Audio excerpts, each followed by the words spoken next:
ọlọ́jọ́ ìbí òkú ọdún o. òkú ọdún o wàá ṣọ̀pọ̀ ọdún. àpáta dé àpáta pàrẹ̀ wìdé.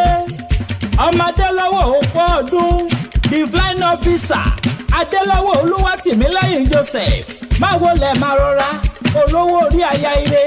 bàbá rẹ ló ní kí wọ́n máa kí ọ, ìyá rẹ ní kí wọ́n máa kí ọ, gbogbo àwọn àbúrò rẹ ní kí máa kí ọ. gbogbo adélọ́wọ̀ family wọ́n ní òkú ọdún o. ìpolé ìlọ́rọ̀ níṣẹ́lẹ̀ bàbá tó fẹ́ ọlọ́mọ. ìwọ ló máa múdìí sódò agodo su. ìwọ ló máa dání wíjọ́ kí ìdọ̀rìndọ̀ rẹ̀ mọ́ gbọ̀n sílẹ̀. ọmọ sẹ́wì lálẹ́ ọmọ sẹ́wì ní kùtùkùtù òwúrọ̀ ọmọ sẹ́wì lẹ́rẹ̀ mẹ́ta kálẹ̀ tí ilẹ̀.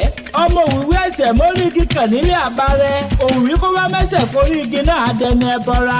ọmọ wọ̀wọ̀wọ̀ kéré lòmíràn fífẹ́ ó káre o ó kú ọdún okú yèdùn ọdọọdún ló máa bẹ ọdọọdún ló máa wà bí ẹwà.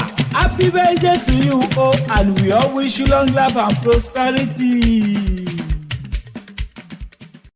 Hi guys, welcome to our YouTube channel 2A Media House, and please don't forget to subscribe, like, comment and share our videos, and don't forget to follow us on all other social media handles at APATA EWI.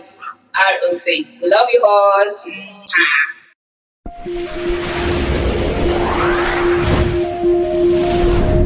Kindly click like and subscribe to our YouTube channel and press the notification button for more. Thank you.